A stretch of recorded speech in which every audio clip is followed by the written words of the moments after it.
we've done some pretty amazing things together. It all started when we thought to ourselves, there's gotta be a better way to work with data that makes it easier for developers to create modern applications that scale. Then we got to work. We embraced the document model in version 1.0, built an incredible community platform that's seen hundreds of millions of downloads. Then we went even further, removed operational complexity, launched Atlas in the cloud, then whoosh, your ideas really came to life. Because your vision, plus our innovative data platform, became a force to be reckoned with. Together, we moved the world forward, turned keystrokes into key milestones, made apps that change the way we work, eat, live, play, move, and communicate. And our foot's still on the gas. We've integrated search, mobile, and visualization across a multi-cloud platform, helping customers everywhere build their tomorrows. Our technology allows over 35,000 customers globally to set a breakneck pace of innovation across nearly every industry. But we're not done yet, and neither are you, because what lies ahead is even more exciting. It holds more promise, more possibility, more, wow, how'd they think of that? Tomorrow, in other words, is even brighter than today. Tomorrow, we help support newer and more awe-inspiring applications.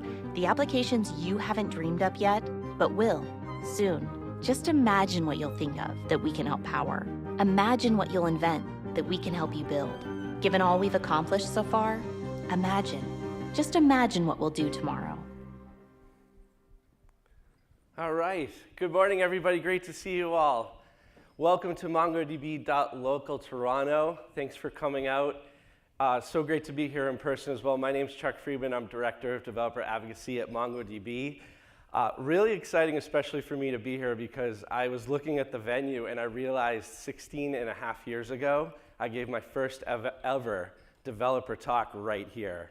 So very, very cool to be back here. And it's been a great journey for me being focused on the success of developers through developer advocacy. And that certainly aligns with our mission at MongoDB. So I'm super happy to be here and excited for what we're going to learn from each other today. Thank you to our partners, AWS. Great to be here in person with you. We have two sessions to highlight. Serverless Deep Dive at 10:45 a.m. And then at 2:20, learn to take your connected product experience to the next level.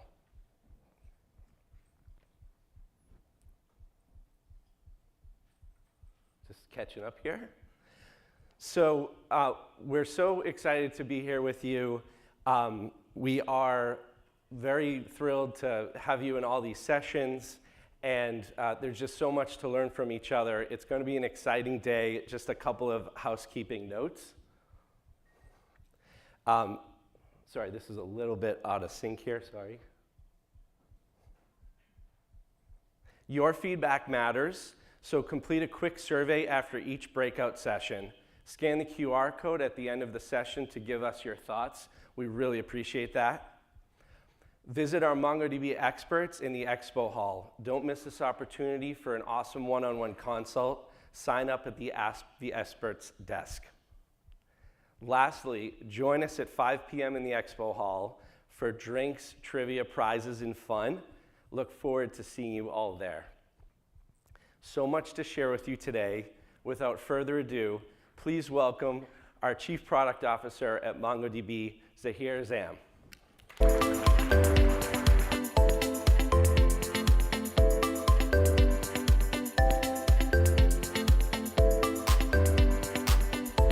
Good morning, everyone. Thank you for joining us despite some troubles with the weather. We'll see how it holds up through the rest of the day, but it's exciting to see such a big crowd here in Toronto. It's been a few years since I've been up here at one of our conferences meeting customers. So over the past few years, with you working with the industry and us as a business evolving, we've learned a few things. One, we've found that a digital-first strategy has become an imperative for almost every organization. Companies had to reorient their business. Every company's senior management team, every board was wondering how quickly could you pivot to the new digital-first reality. Retailers had to become experts at e-commerce. Gaming and streaming companies dealt with massive demand surges. And healthcare and pharmacy companies needed to rush medications across the globe in brand new ways. And time was of the essence. Speed was critical. And what many companies learned is that the fastest way to empower a digital-first strategy was with MongoDB, because we allow developers to move insanely fast. We allow product leaders to seize new opportunities and get to market faster. And we allow executives to plan for the future and respond to new threats. At MongoDB, our core ethos is all about developer productivity. It was from the first day when our founders started the company almost 15 years ago. Every strategy, every product we build is centered around this core tenet. So the obvious follow-up question is, what holds back developer productivity?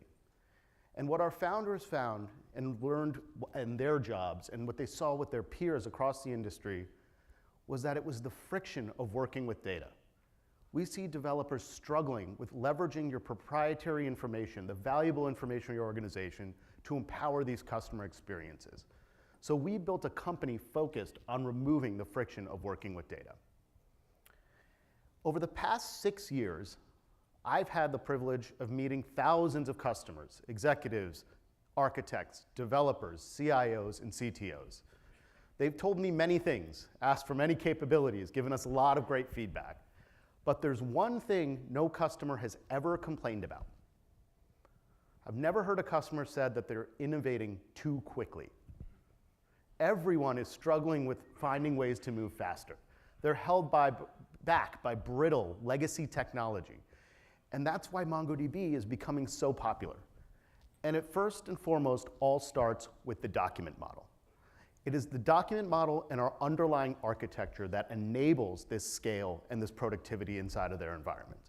Now, there were many naysayers years ago who couldn't believe there could be a non-relational, document-oriented database that could be general purpose, that could support a wide array of mission-critical use cases. But developers said something different. And in fact, there have been more downloads of our software in the last 12 months than there have been in the first 12 years of this company's history. Now, in 2016, we released MongoDB Atlas. Atlas gives us the ability, sorry, a little bit out of sync here. Key inflection point with Atlas. People thought we were crazy to try to partner with major cloud providers while also competing with their first-party database providers. Nobody had built a meaningful business at scale trying to do so. But by 2017, we had over 2,500 users a week signing up, building a broad array of use cases, from systems of engagement to systems of record to systems of insight, all on this new platform. And we partnered heavily with Google Cloud, AWS, and Azure on making sure we have a seamless experience, working interoperably with their services, but also giving you a frictionless procurement experiences by integrating with all three marketplaces. Now, today, we actually see 160,000 developers signing up for MongoDB Atlas every month. It's used by the majority of our customers, and it is by far the fastest growing part of our business. You're going to hear a lot about Atlas today. Now, we're fortunate at MongoDB to work with 39,000 customers and growing across the globe. We have the privilege of seeing use cases across every industry, every organization of any size, from the most innovative new startups through to established global brands who are working worldwide across multiple countries and geographies. To give you an example, we have companies like Toyota who built their connected car platform on MongoDB Atlas. Organizations like Diageo, who's known for Johnny Walker, Guinness, and of course Crown Royal, uses Atlas as the backbone of their digital strategy, bringing disparate systems together in the cloud and enabling their streamlined customer experience. And right here in Canada, we have financial services with Manulife, who migrated mission-critical applications to Atlas, driving a 10x performance improvement and reducing operational costs by 30%. And of course, Loblaw, founded over 100 years ago with broad reach into retail, grocery, finance, pharmacy, healthcare, and logistics. A true conglomerate. They use MongoDB for mission-critical applications across their organization. And in fact, if you want to learn more, check out Sarah Willock's talk today at 11:25, talking about their journey to MongoDB Atlas and how they've optimized their digital-first experience. Now, we're very proud to have all these amazing organizations working with our technology. But the reality is, we are just getting started. Every day, every one of us touches MongoDB and interacts with it in some way, shape, or form. But we know that software is only growing in our ecosystem and industry. And that's why we're doubling down. And in fact, we are very serious. We are spending more in engineering and research and development this year than we spent in the first 10 years of the company's history. And that's because we're focused on empowering innovators everywhere to be able to create, disrupt, and transform their industries by leveraging the power of not only their data, but with the amazing software they can build on top of it. Now, over the past 15 years, what we've learned time and time again is that friction still exists. And that friction starts with the limitation of traditional database systems, which are rigid, inflexible, costly, and hard to scale. And we see organizations struggle with leveraging this 40-year-old approach while building modern applications of today. In order to solve this problem, we see organizations surround their relational database and traditional systems with a variety of niche technologies to solve the different use cases that modern applications require. And what we see with organizations that rush headfirst into the cloud, giving their developers and their architects full access to any service they want, is that they end up with this mess. Multiple technologies, a disjointed developer experience, data duplication, a whole breadth of surface area to secure and operate. Who the heck wants a data architecture that looks like this? It fundamentally slows down innovation. So we stepped back and recognized that the market needs something different. We went back to first principles and said, if we want to solve this sprawl, this complexity that it gets in the way of developing amazing applications, what do we need? The first thing we recognized is that the world needs a platform for innovation that gets the plumbing and complexity of data out of the way. And the first key tenet of this platform needs to be an elegant developer experience. That means leveraging a modern data model, working the way modern programming languages work, and fitting into modern development approaches and pipelines. Next, it means supporting a broad array of use cases. So you can support most, if not all, of the application requirements across your organization. You should be able to support these workloads on premises or in any cloud of your choice. And we need global reach and scale. Today, our customers are interacting with our technologies across the world. They could be in Canada one day and London the next. How do you deliver a secure and performant experience no matter where your end customers are? All of this wouldn't matter, however. All these capabilities would not matter if we did not have a foundation of scalability and security. And that's what we built with Atlas, the industry's first developer data platform, which gives you a single unified interface that supports a broad array of workloads and applications and is on a foundation of elasticity and consumption-based cloud economics. This is great if you have a small team, but many of you, as I know, have hundreds of teams in your organization, all operating on different microservices, different parts of the architecture. How can you drive innovation in that style of an environment, where data isn't locked in silos? How do you make data a cross-company asset that can be leveraged to build any application? You need standardization. You need a technology stack that everyone understands, can leverage, and can simply share information across an organization and enable that continuous delivery automation line, end to end. Now, a great example of a company that's gone headfirst in this approach is Caban Games, right here in Canada. They're a leading mobile game developer. I visited them a few years ago in Vancouver. I was excited to see some of the folks here again in Toronto. And they've had huge games, such as Marvel Contest of Champions and Disney Mirrorverse. They chose MongoDB because of its flexibility, the document model, and the ability to scale horizontally.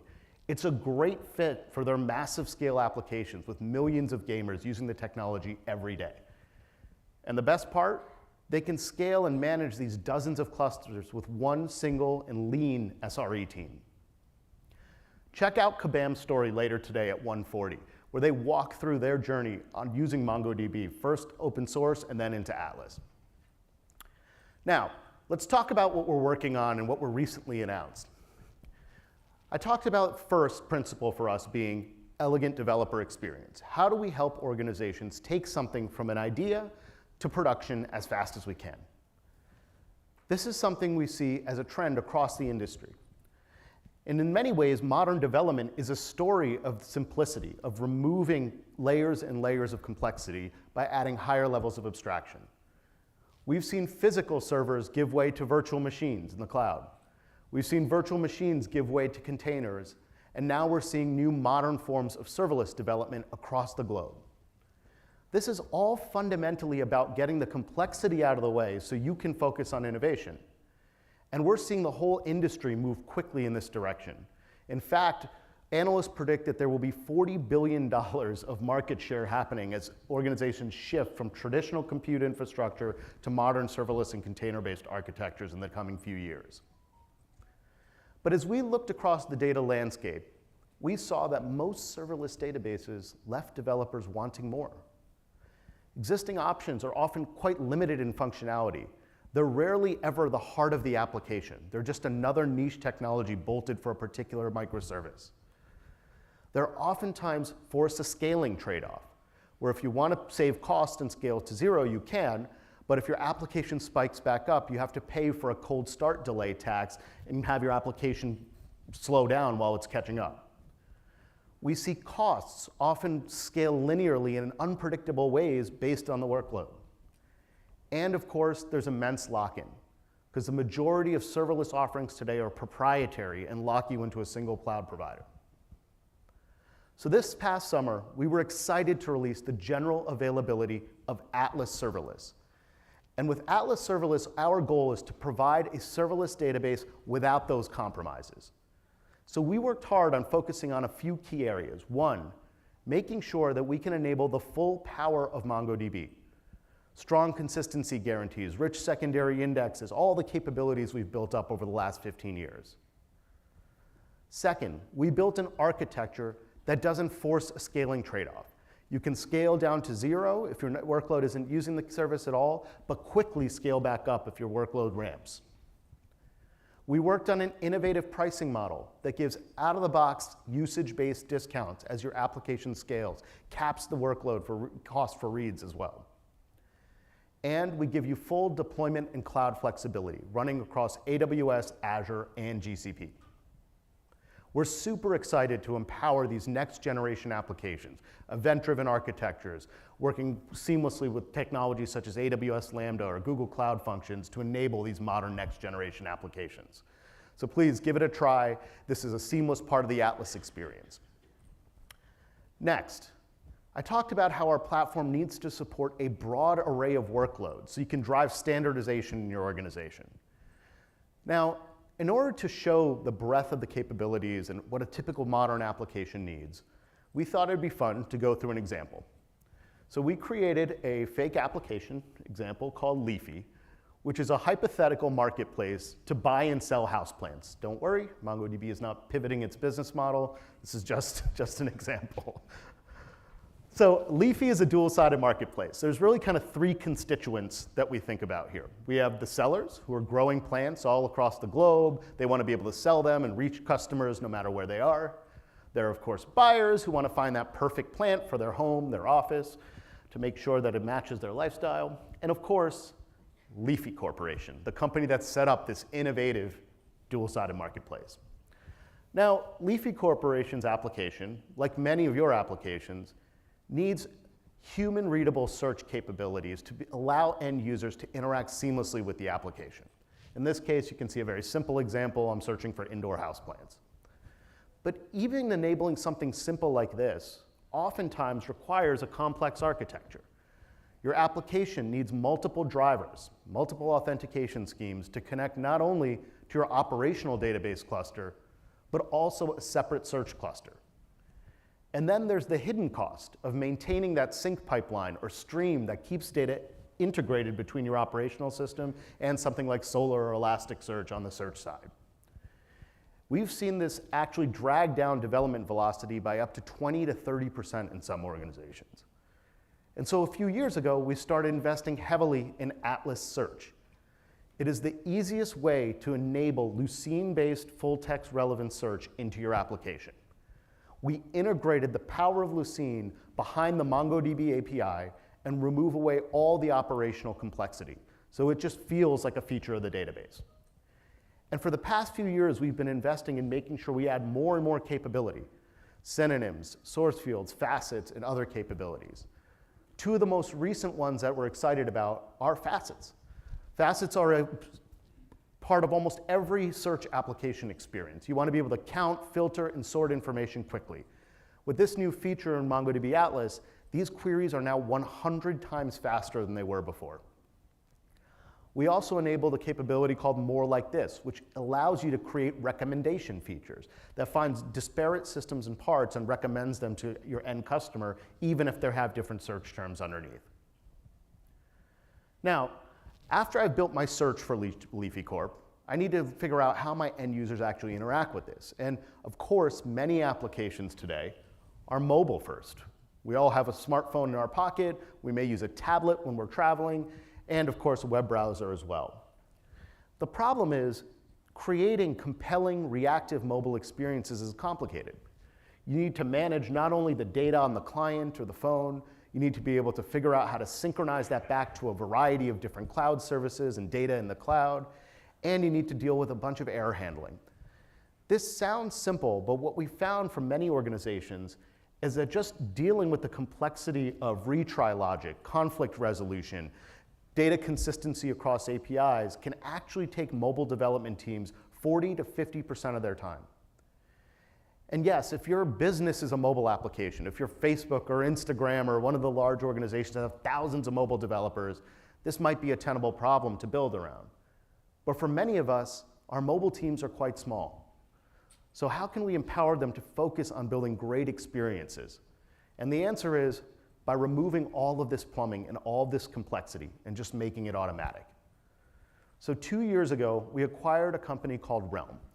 And Realm had built a database for mobile environments and edge devices. Their capability allows developers to work extremely fast while building mobile applications, but make it seamless and configuration-based to synchronize that back to the cloud. So this year, we're excited to announce the GA of Flexible Sync, a granular mechanism for controlling exactly which end client can have access to what data based on the role of the individual using that particular application. All done by defining a query, no custom code needed. We also enabled asymmetric sync. This is great for IoT applications that are collecting information from a variety of different environments. For example, we work with Verizon on connecting information from robots in agriculture fields that are taking samples and streaming that back into the Atlas platform. And new SDKs for Kotlin and Flutter. The mobile development ecosystem is changing fast, and we want to make sure we're supporting the languages that are most pervasive and that customers are building on in the future. So I've got my search use case sorted. I've got my mobile integration and my end user client experience sorted. What else do I need to build here? Well, most applications today want to provide a compelling end user experience with a variety of real-time information. You're not just looking at a particular record, but you may want to aggregate information to have more complex queries. In this case, I want to show, for example, what the latest price in the marketplace was for this particular plant. Or as a seller, I may want to understand in real time which of my plants are selling where across the globe, how much revenue I'm collecting for it. And oftentimes, these queries are very different than a traditional operational point query. We refer to this as in-app analytics. Complex query shapes aggregating multiple sources of data, not for reporting and analytics alone, but to power the application experience. Unfortunately, standing up this kind of rich customer experience is expensive. It takes a variety of different technologies. You may have an operational database like MongoDB. If you're dealing with time series database, a separate technology there. A real-time analytics database, a bunch of ETL pipelines to tie it together, and probably even a caching technology to merge that into a performant user experience. All of this is extra systems, extra moving parts, stale data, and duplication that takes away time and effort, again, from innovation. Now, we've been focused on solving this problem at MongoDB for many years. In 5.0, we added window functions. You could have simple calculations such as moving averages and cumulative sums. We added new accumulators like top and bottom that push more processing down to the database so it simplifies your code and makes it more performant. And we added analytics nodes in Atlas, allowing you to isolate and separate out these real-time analytical queries away from your transactional workloads, so there's no contention of resources. Now, we've had thousands of customers stand up analytics nodes in Atlas in the last couple years, and the number one thing they've asked for is the ability to fine-tune those analytics nodes with specialized hardware. So you can have a different profile all within the same cluster of CPU, RAM, and memory, powering these analytical query patterns as distinct from your high-throughput transactional workloads, all with a click of a button. Now, oftentimes these in-app analytics queries require joining multiple sources of data across multiple collections. So we've had lookup in MongoDB for quite some time, and we've been investing in it release after release, adding broader sharded cluster support, and more recently, making a big investment in performance in 6.0. I'm excited to report that now sharded lookups are now anywhere from 2 to 100x faster, allowing you to merge multiple collections together, powering these large aggregations in your application experience, building more compelling, more differentiated experience. Now, it's not good enough to only store data in an operational system and be able to run these types of fast analytics. We also need to optimize aggregations without having to deal with pulling back documents every single time in a traditional row-based manner. So we are now adding column store indexing to MongoDB. This allows you to run aggregations of a single field across multiple documents in a much more performant way than dealing with our traditional storage techniques, which are optimized for operational transactions. This can make analytical aggregations 15 times faster, moving queries that traditionally could only be used for reporting and business intelligence into the application experience to drive further software automation. Now, if I step back to my Leafy example, I'm going to go back to my seller dashboard. And if you look closely here, that bottom chart of price history is actually tracking my price over time. And what we've seen across manufacturing, IoT, financial services, just to name a few industries, is that time series data is growing exponentially. And we're expecting to see that even more over the next decade.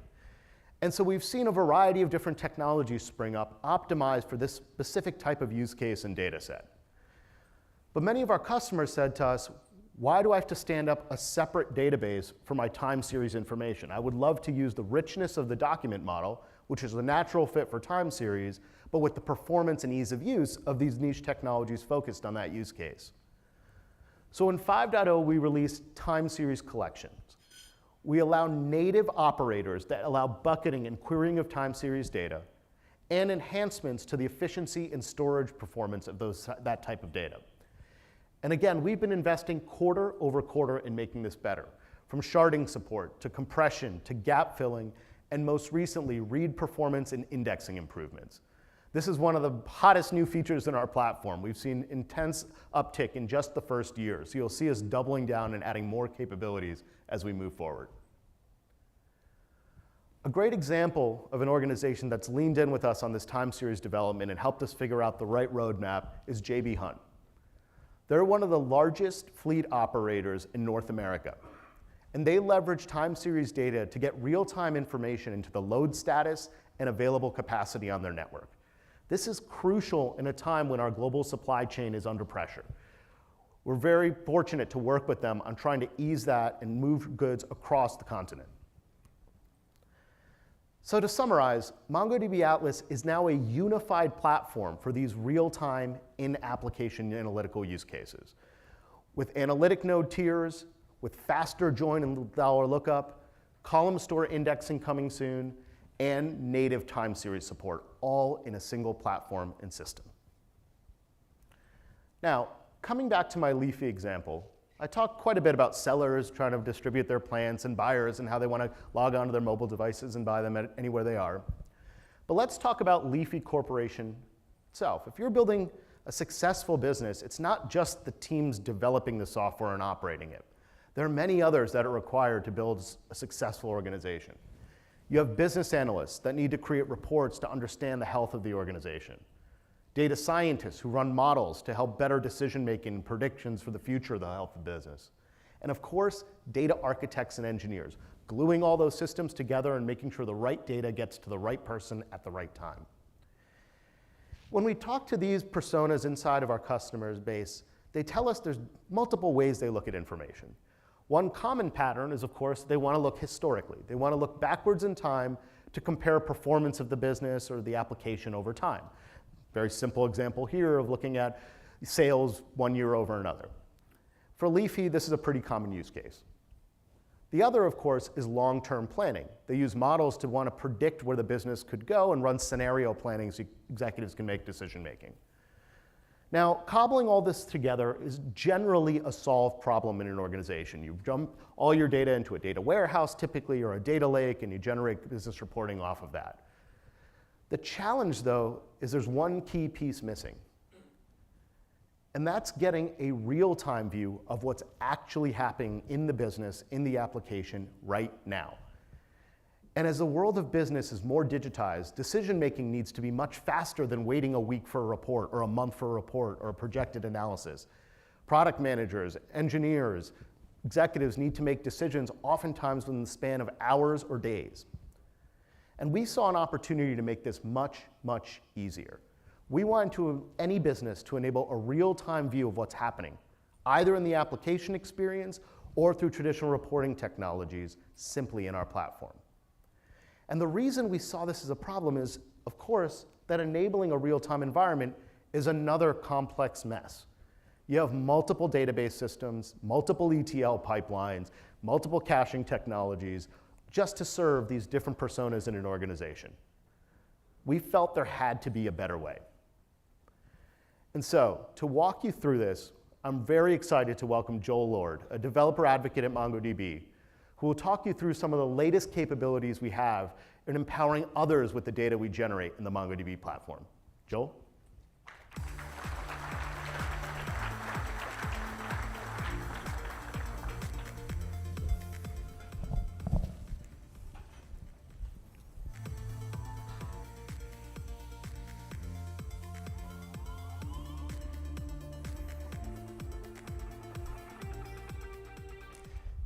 Hello, everyone. I'm very happy to be here. My name is Joel. I'm a developer advocate at MongoDB. As a developer advocate, my job is to make software developers' job a little bit easier, which is why I'm so excited to introduce you to 2 new features today, which I think really have the potential to change how you use and interact MongoDB Atlas and the developer data platform. Now, if you've been introduced to Leafy Corp already, you know about them. It's an international organization that enables users to buy and sell plants online. Now, they have this need for a real-time dashboard, but international is the key word here. All of their sellers are selling all of their plants in their local currency, but we need to report back with this dashboard to our headquarters in Toronto in Canadian dollars. So Data Federation is the first feature I'll introduce today that enables you to make it a lot easier to get access to real-time data to make those calculations. Let's head over to the Atlas UI, and you'll see that there's a Data Federation menu item right here, which I'll just click to, and here I am. So from here, I can create a new federated database. Now, a federated database is a virtual cluster that will contain virtual databases that will in turn contain virtual collections. Now, that's a lot of virtuals. I'll get to that in a couple of seconds. By the way, I'll be using the GUI for this demo. Marketing people think it's a lot prettier to use the GUI, but be assured that all of this can be done either using the CLI or any API, as well as configuration as code if you need to. But I'll stick to this for now, and I'll go ahead and create my first federated database. Speaking of making things pretty, I'll change that name to something a little bit more meaningful here. I'll call this Leafy Lake. This will be a little bit prettier when you take a picture and you tweet about it in a couple of seconds. Good. I'm glad you got the message. So let's start by adding our first data source here. Now, Leafy Corp already has all of their data stored in Atlas clusters, so I'll use this Atlas cluster to get access to our live production data. From here, I can choose which cluster I want to use. I'll just use the one cluster that we have. This will retrieve a list of all the databases and collections that are available to me. I can expand this list and select whichever collections I want to add as a virtual collection. Just click Next. Now I'll start by creating my first virtual database. I'll, again, rename it. We'll call this one LeafyDB. And I'll also rename my virtual collection to sellers. So we'll create a virtual collection of sellers. For the source of this virtual collection, I'll use the production data and the production collection called LeafyDB.sellers. Now note that this is not copying the data over. What it's doing is that it's telling the federated database that any incoming query to this virtual collection should be done against the real production collection. OK, so now that we've got this, and I know I said I was going to use the GUI, but sometimes the CLI is a little bit better. So I'll switch over to my CLI. I think Mongo Shell is a great tool, if you're not familiar with it, to connect to your Atlas clusters, and then you'll be able to query data. I think it's a little bit more visual as well, especially when it comes to these type of demos. So I'll connect to my cluster. I'll just provide it with my credentials. And I'm now connected to my Atlas cluster to the visual Leafy database. From here, I can list the collections that I have. I can see Show Collections. And you will see that Sellers virtual collection I've just created. If you're familiar with the MongoDB Query API, you know that I can query by using find one, which is what I'll do. This will retrieve one of the documents inside of this virtual collections. I'll do DB sellers, find one, and we've got our first seller. So you can see that we've got this seller, Superplants, selling roses, and they're using US dollars. And as I said, we want to report back, but we'll want to use Canadian dollars to report back to our dashboard.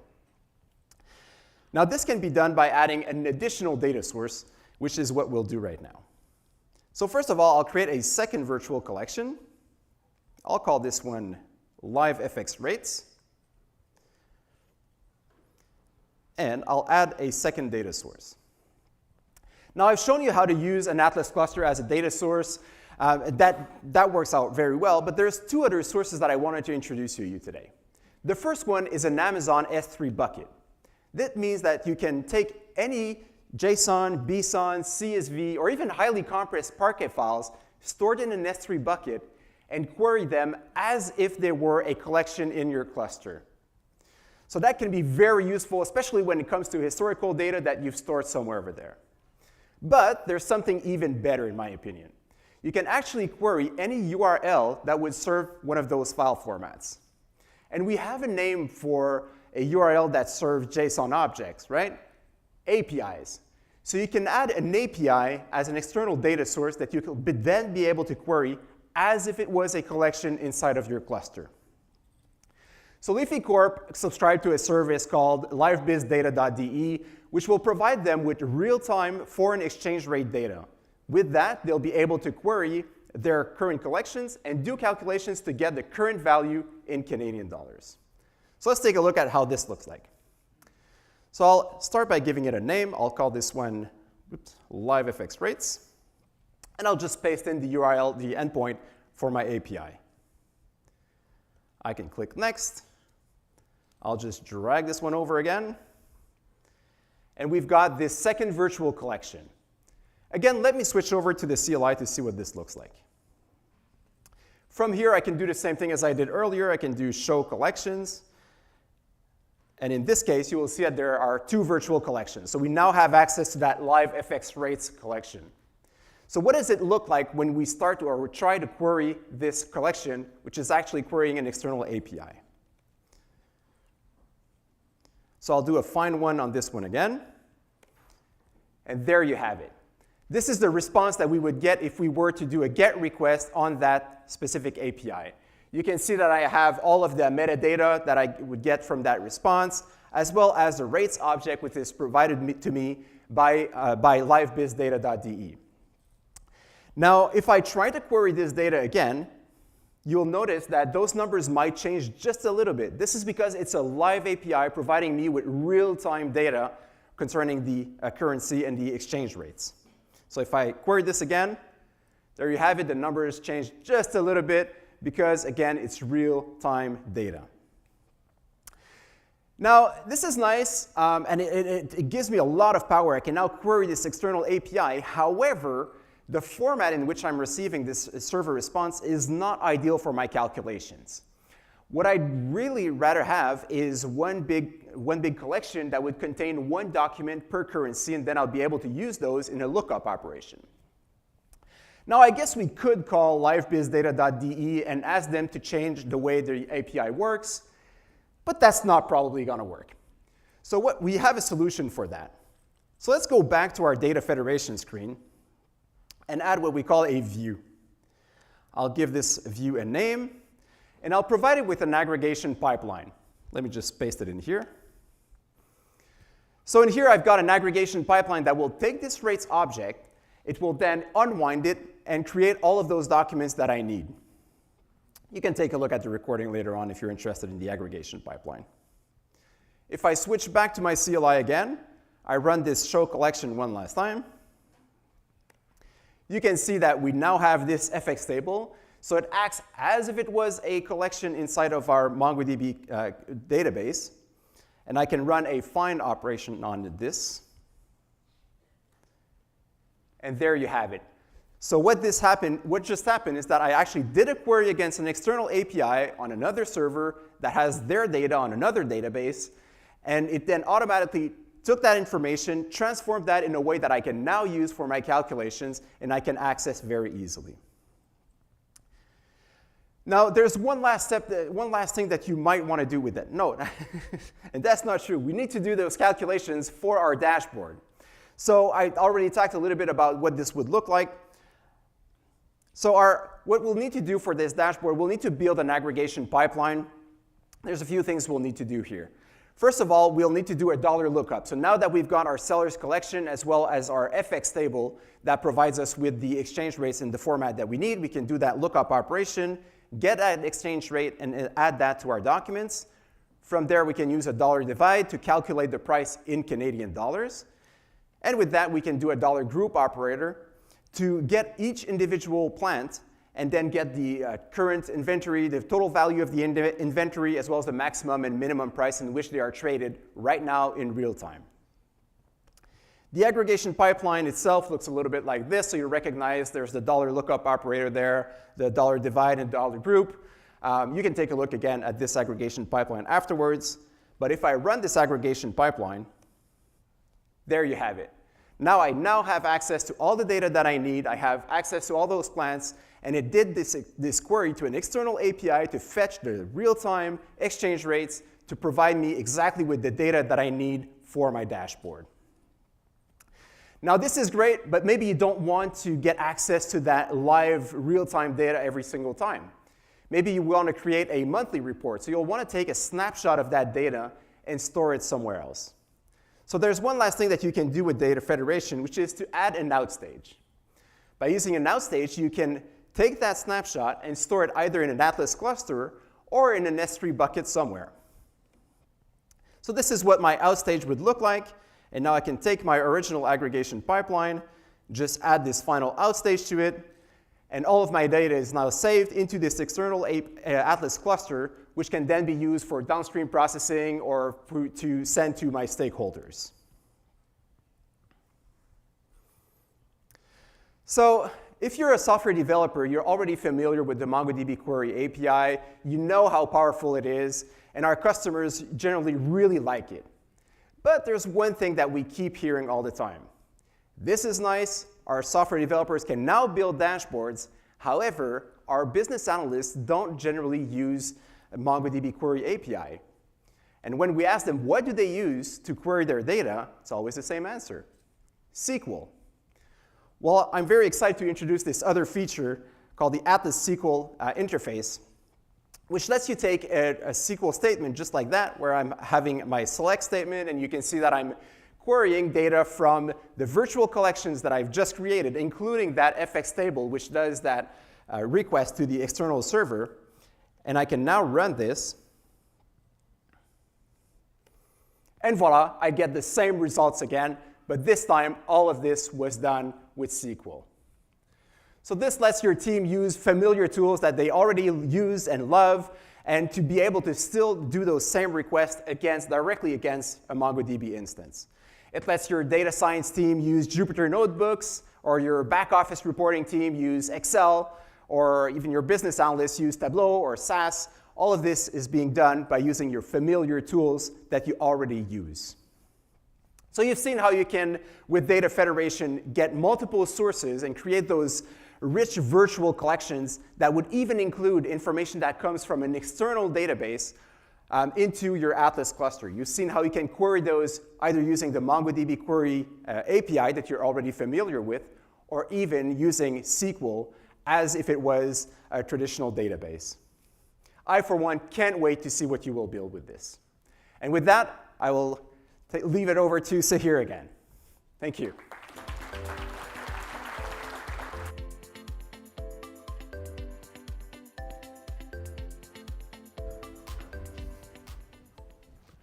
I can't wait to see how you leverage the new capabilities that Joel just walked through. But as I mentioned earlier, there's much more than developers. So we focused heavily on making sure that Atlas can serve the entire data lifecycle for your organization. With Atlas Data Lake to store large volumes of data efficiently and make it easy to query for analytical workloads. Data federation, as you just saw, which allows you to combine multiple sources of data into virtual collections without ETL pipelines moving everything around. Atlas Charts, which allows you to create native document-oriented dashboards or embed those visualizations in your applications. And of course, the new Atlas SQL interface, which empowers other users with the tools they love to interact with the data generated in our platform. Now, this Atlas suite of capabilities that powers the Leafy application example here is representative of what we see in many organizations, certainly at more complex scale and different varieties across every industry. And we're trying to build an integrated platform that gets the plumbing out of the way so you can focus on building the logic, building the business application. But one of the things we hear time and time again from customers is that they're struggling with security. The threat vectors continue to become more complex. Global privacy regulations strengthen day after day, which makes it harder for us as technologists to wrangle and understand how to manage all of this data. However, keeping data secure is mission critical. We have to be stewards of our customers' data. Now, obviously, there's a variety of different ways that most technologies accomplish this. You have encryption, end-to-end, perhaps from your client application to your database using networking-based encryption like TLS, and of course, various technologies to encrypt the storage of the data on disk. Storage encryption at the snapshot level or disk-based encryption on the instance itself. The challenge with this is that your database administrator, whether that be a cloud provider or the operators within your own organization, still can have access to the information because the key to decrypt information is on the server. That leaves it vulnerable to server-side attacks, to privileged users that may be outside of your organization. In 2019, we tried to solve this problem by enabling client-side encryption, which moved the key out of the control of the server operators and into the application developers and application teams alone. This allows you to create that separation, and it empowers certain use cases to move to the cloud, for example, more easily. However, there's a pretty big trade-off. Once data is encrypted on the client side, the server can't understand it, so you can't enable complex expressive queries. But imagine you could actually enable true encryption in use, meaning you get the value of having a single key that you control, but still allow for expressive queries and the value of leveraging that data with the power of MongoDB. 2 years ago, we brought on a team of researchers from Brown University who were leading investments into structured encryption. And for the first time, we're excited to announce the enablement of Queryable encryption. This is an industry first. It unlocks mission-critical next-generation security for the most confidential workloads. It allows for client-side encryption, but without allowing the server to have any information about what the data is processing is. And this enables a countless set of use cases as customers move faster to the cloud. Let's talk about how it works. First, your client driver that your developers use acts exactly the same. In this example, I have multiple billing records that tie to a single individual with an SIN number. So this social identity number can be found across multiple documents in my database. It gets encrypted in the client, so by the time it gets to the server, it's just an encrypted hash. Now, as I mentioned, I have multiple records for the same individual with the same social identification number here. However, the hash is actually different. So not only can the database itself or the server-side administrators not see the information because it's scrambled, even for information that's the same, they can't tell it's the same because each hash is unique, providing an extra layer of security. When you want to decrypt that data, it gets shipped back and decrypted at the client side, where you can now see the data in plain text, back in these SIN numbers you can see here. The magic, of course, is how do we actually enable this level of encryption on sensitive fields while still allowing rich queries. We do this through an open and published set of algorithms that were invented at Brown and implemented for the first time, leveraging structured encryption in MongoDB. Today, in the preview, we can enable equality matches, but over the coming quarters, we're enabling range queries, prefix, suffix, and other broad arrays of search capabilities on this data. So for example, if you're a healthcare company and you want to quickly find patient records that start with a particular set of characters, you can now do so without the database having any access to that information. This is groundbreaking for security in the cloud. So please give the preview a try. We have experts that can walk you through how we enable this. We're excited over this multi-year investment to see where it takes our industry. Now, I talked a lot about many exciting features: search, operational database features, in-app analytics, and of course, security. But we know that many of you can't leverage these capabilities easily because you have legacy applications, storing information in legacy systems where your data is locked up and hard to manage. Now, we know that change is hard. It's hard to modernize an application, to transition and migrate an operational mission-critical database, especially when you're dealing with a monolithic data model where you have hundreds or thousands of tables all connected together that are very complicated to reason about and hard to peel apart. And we worked with customers over the years, over the last decade, to move from traditional rows and tables into a natural data model that allows those developers to move faster. Not only is it more efficient for the developer, it's also more efficient on the hardware. That right side document only has 2 IOP operations versus a simple 3-table example here has 6. So it makes the environment much faster and more efficient and more green as well. And over the last 10 years, as we've worked with customers, we've seen this drive 3 to 5 time improvement in development velocity and up to 70% cost savings versus traditional database systems. Sounds great. However, as I mentioned, it's hard. We're trying to make that easier. So this year, we announced Relational Migrator. This is a technology for MongoDB that allows you to connect and analyze a traditional relational schema, understand the tables and relationships that exist, with a visual campus to design and map that to a MongoDB document-oriented schema. You can run scenarios, you can embed information, and see how you can get that data model to be cleaner and much more natural to work with for your developers. Once you map the schema, you can provide a one-time migration or a continuous migration from your source system.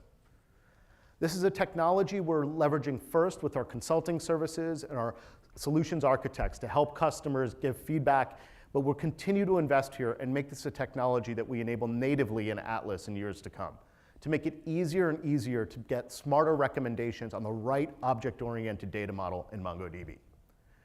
To learn more, please check out Shiv's talk right here at 3:45 today, which talks about how you can move relational workloads to MongoDB with confidence. Now, to summarize, we've been focused heavily on how we can empower you to take an idea and build the next generation global application. We want to be able to unlock the ideas and the potential that any development team wants to create and make it simple to enable that across millions of users. But to enable those skills, we actually needed to invest in a different way. So back in 2012, we enabled MongoDB University. And by 2018, we had 1 million registrants take advantage of the knowledge we had created in that technology platform. But online learning has changed a lot. The next generation of developers learn in different ways. And so we felt that it was time to modernize. So for the last year, we've been working on the new MongoDB University with revamped course curriculum, a fully integrated lab environment, all information fully ungated. No matter where you are, you can access it on our platform or a variety of partner platforms. It allows you to build a comprehensive MongoDB skill set, not just with the basics of the database, but with the entire data platform.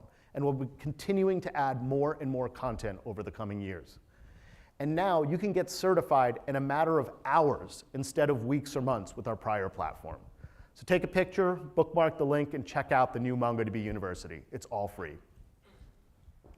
Now, in order to enable a developer data platform that can enable global reach and scale, we need to focus on reach ourselves.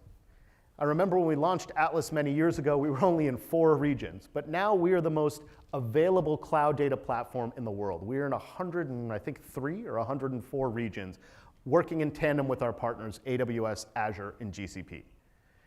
And this gives us an incredible view of the worldwide development industry. Every week, we see 25,000 new ideas spring to life on our platform. Just in the last few months, we saw a healthcare company in Norway creating a simulation training platform for healthcare workers. We saw a challenger bank in Vietnam enabling a digital-first financial experience for Southeast Asia. A startup in Chicago reimagining social networking and dating. A nonprofit in Mexico taking surplus food from restaurants and distributing it to the poor. And an NGO in South Africa outsourcing agriculture investments. And every week we see different ideas and new businesses spring up all across the globe, across all of the different regions that we reach. So all of us at MongoDB, I hope you get to meet many of our team members here today. We're very lucky and humbled to empower these amazing experiences you create. We cannot wait to see what you build next. So please enjoy the content today, join the different sessions. We've got a rich set of knowledge, a bunch of customers educating on what they've done with our platform today. Please enjoy MongoDB.Toronto.local. Thank you.